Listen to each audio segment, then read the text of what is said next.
Lipot mar riwruok ma ok mar piny owacho mong'ere kaka CIVICUS oyango jofwambo kaka jogo ma igeto kod sirikal kokalo e meko kaka okang' mar thiro duond oganda kata malo 80 mar jodak e Afrika odak kod luoro mar chiwo duondgi e weche ma gin go kod ng'ur. Cynthia Onyango miyo ripot mar CIVICUS ma yango chal ratich oganda e Pinje Afrika. Riwruok mar CIVICUS marango chal mar thuolo moganda yudo e jiwo twak e weche machando chuny jopiny. Onyiso luoro ni Pinje Afrika ochomo bugo matut kaluwore kod medruok mar okenge mathiro duond oganda e konde duto mag Pinje Afrika.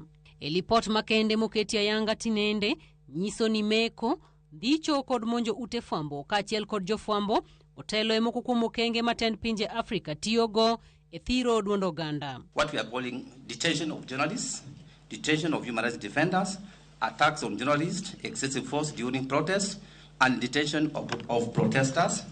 And from my analysis in the context of Kenya, who are the key perpetrators? Of course, it is the presidency, assisted by the police,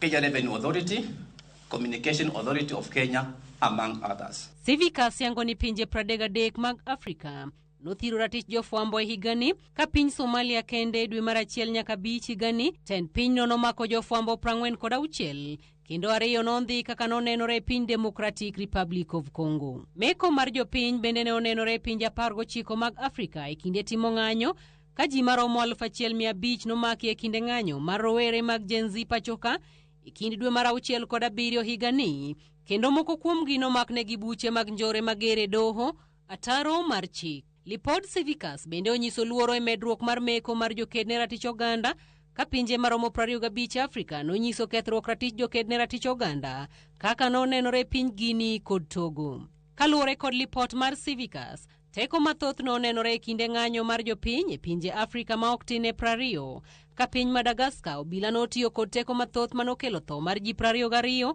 ka ji mohewo 100 noyudo hinyruok. Piny Angola e kinde ng'anyo mar dwe mar 7 higani ji maromo 1,500 nomaki, ji 30 nonegi ka ji 277 noyudo hinyruok. Riwruok CIVICUS onyiso luoro ni atamalo 80 mag jodak e Pinje Afrika othir duondgi kokalo okenge mikawo kod tend pinjego ka nyaka sani pinje 2 kende e Afrika magin Cape Verde kod Sao Tome and Principe ema chiwo thuolo ne jopiny mondo chiw pachgi e weche machandogi ka modong' thiro duond jopiny e okang' makelo luoro. So many journalists have been killed, HRDs have been killed, CSOs are no longer operating, and Sudan has somehow become the forgotten war. And this is also a conversation that we should be having in terms of also of solidarity and things like that. But governance is not the repression of rights. Governance is the enabling of rights. So we must reject this new positioning. When civic space shrinks, corruption grows. When activists are targeted, impunity flourishes. When the press is intimidated, truth becomes a casualty. Moko kuom pinje masani nyiso dok chien maduong' e miyo jopiny thuolo mar chiwo pachgi oting'o Burundi, Sudan, Madagascar, Liberia, Somalia, Tanzania, Kenya, Angola e kind pinje mamoko.